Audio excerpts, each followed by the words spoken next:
Hello everybody, Radhe Radhe. My name is Shivam Sukhija. अब इस video lecture में हम कवर अप करने जा रहे हैं chapter number 6 that is staffing class 12 business studies, इसका मीनिंग और इसकी इंपॉर्टेंस। तो स्टाफिंग है क्या भाई? स्टाफिंग एक मैनेजरियल फंक्शन है। इसको कौन परफॉर्म करता है? मैनेजर। अब आप अगर अपनी ऑर्गेनाइजेशन को देखो तो क्या एक ऑर्गेनाइजेशन में बड़े सारे टाइप के काम नहीं होते रहते? परचेज, सेल, रोज का यही काम है। हर एक ऑर्गेनाइजेशन की अपनी अपनी ऑपरेशनल एक्टिविटी होती हैं। जी बिल्कुल होती हैं। अब उन ऑपरेशनल एक्टिविटीज को करता कौन है? मैनेजर करता है क्या सारे काम? नहीं, वो कौन करेंगे? एम्प्लॉइज। तो कहीं ना कहीं एक ऑर्गेनाइजेशन में वी नीड एम्प्लॉइज। कई बार क्या होता है कि काम का बर्डन ज़्यादा होता है, लेकिन उस हिसाब से हमारे पास एम्प्लॉइज नहीं होते, है ना। लेकिन या कई बार ऐसा होता है कि एम्प्लॉइज छोड़ के भी चले जाते हैं। तो जो छोड़ के गए, अब उनके पीछे जो पोस्ट थी, जो उनकी पोस्ट थी, वो खाली होगी। तो जब एक मैनेजर के द्वारा इस तरीके से ये सोचा समझा जाता है कि भाई अब जो पोजीशंस वैकेंट हो गई हैं, जो पोजीशन खाली हो गई हैं एक ऑर्गेनाइजेशन में, उन पोजीशंस को कैसे फिल करना है।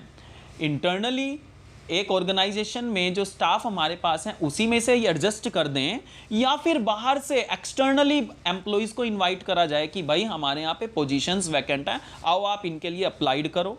तो जब इस तरीके से एक ऑर्गेनाइजेशन में एक मैनेजर के द्वारा जो वैकेंट पोस्ट है उनको फिल करने के लिए प्लान वगैरह करा जाता है कि किस तरीके से उनको फिल करा जाता है, how to fill the vacant positions in the organisation, इस तरीके के प्रोसेस को जब एक मैनेजर के द्वारा फॉलो करा जाता है तो उसको हम क्या कह देते हैं? स्टाफिंग। और स्टाफिंग हमेशा ही आप इस वे में करते हो, जब एक मैनेजर स्टाफिंग करेगा तो वो क्या चाहेगा कि कोई सा भी एम्प्लॉइज, कोई सा भी जो भी हमें मिल रहा है उसे ही बस पोजीशन वैकेंट है उसको फिल ही तो करना है, बस भर दें। नहीं, हमेशा वो ये चाहेगा कि भाई कोई सा नहीं, जो पोजीशन वैकेंट है उसके लिए क्या रिक्वायरमेंट्स हैं, उसके लिए जो एम्प्लॉइज हमारे पास आ रहा है उसकी क्या क्वालिफिकेशन होनी चाहिए, कैसी कैपेबिलिटीज़ उसके पास होनी चाहिए, एबिलिटीज़ कैसी होनी चाहिए। तो वो सारा का सारा देख करके ही हर एक ऑर्गेनाइजेशन में मैनेजर यही चाहेगा स्टाफिंग के जरिए कि राइट पर्सन राइट जॉब को पकड़े आकर के,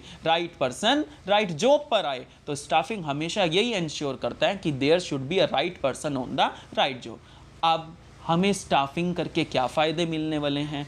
Y is there a need for staffing? क्यों ज़रूरत है हमें? तो फर्स्ट है भाई, जब आप स्टाफिंग करते हो ना तो आपको कॉम्पिटेंट एम्प्लॉइज़ फाइंड करने में मदद मिलती है।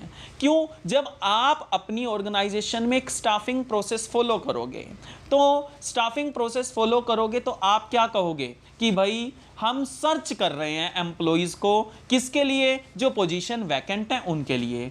तो जब आप एम्प्लॉइज़ को सर्च करोगे, और सर्च करने के प्रोसेस को हम कहते हैं रिक्रूटमेंट, तो बड़े सारे बंदे आपके पास आपकी जो पोस्ट वैकेंट है ऑर्गेनाइजेशन में उसके लिए अप्लाई करने के लिए आएंगे। जब वो अप्लाई करने के लिए आएंगे तो कोई एक आधा तो आएगा नहीं, बड़े सारे आएंगे। तो आपके पास अब वाइडर वैरायटी ऑफ चॉइस हो गई। उनमें से कोई सा भी आप देखो जो आपको बेस्ट लग रहा है उस पोजीशन के लिए, आप उसको बेस्ट फिटेड मान के सेलेक्ट कर लो। तो इसका मतलब क्या है? आपको स्टाफिंग प्रोसेस के जरिए, रिक्रूटमेंट प्रोसेस के जरिए बड़ी सारी चॉइस मिल गई, जिसमें से आपने अपनी जो पोस्ट वैकेंट थी उसके लिए कॉम्पिटेंट मैन पावर सेलेक्ट कर लिया। तो इसलिए स्टाफिंग से ही आप एक अपनी ऑर्गेनाइजेशन के लिए कॉम्पिटेंट मैन पावर हायर कर सकते हो। नेक्स्ट आता है हायर प्रोडक्टिविटी। भाई अभी हमने क्या कहा था? स्टाफिंग का मेन ऑब्जेक्टिव क्या है? स्टाफिंग क्या कहता है? There should be a right person on the right job. जब राइट बंदा राइट जॉब पे काम करेगा तो इट मीन्स प्रोडक्टिविटी हाई होगी या लो होगी? अरे भैया प्रोडक्टिविटी हाई होगी, क्योंकि एक जो जॉब थी उसके लिए एक सही बंदा ही चुना गया है। तो इसलिए प्रोडक्शन हाई ही होगा, हायर प्रोडक्टिविटी होगी, रेट ऑफ प्रोडक्शन भी हाई होगा। नेक्स्ट आता है एंश्योर परपेचुअल सक्सेशन।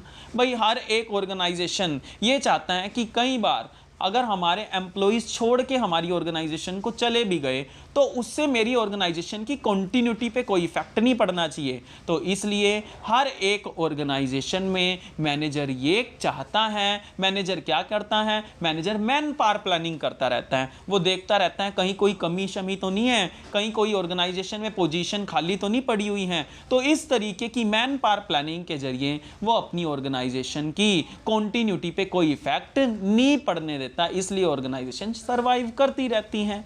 नेक्स्ट आता है ऑप्टिमम यूटिलाइजेशन ऑफ रिसोर्सेज। हर एक ऑर्गेनाइजेशन में मैनेजर ये चाहता है कि जो रिसोर्स उसके पास हैं, मैन, मनी, मटेरियल, मशीनरी, ये सारे के सारे एक बेस्ट मैनर में यूटिलाइज हो।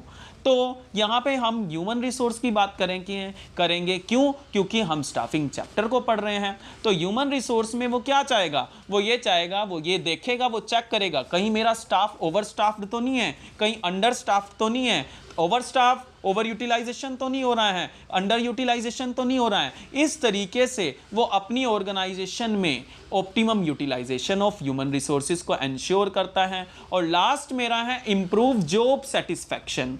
भाई स्टाफिंग में एक मैनेजर क्या करता है?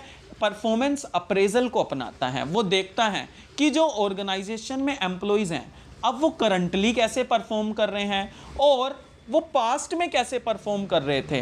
तो वो उनकी दोनों परफॉर्मेंस को चेक करता है। अगर उनमें कोई इंप्रूवमेंट उसे नज़र आता है तो वो उनकी प्रमोशन वगैरह की करियर प्लानिंग के लिए तैयार रहता है, जिससे एक एम्प्लॉइज़ का जॉब सेटिस्फैक्शन इंप्रूव होता है। उनको तरह तरह के जब रिवॉर्ड्स वगैरह दिए जाते हैं तो एक एम्प्लॉइज़ का जॉब सेटिस्फैक्शन इंप्रूव हो जाता है। सो होप सो आपको वीडियो लेक्चर क्लियर हुआ होगा कि स्टाफिंग क्या है, इंपॉर्टेंस ऑफ स्टाफिंग क्या है। Please share the video more and please subscribe the channel. Radhe Radhe.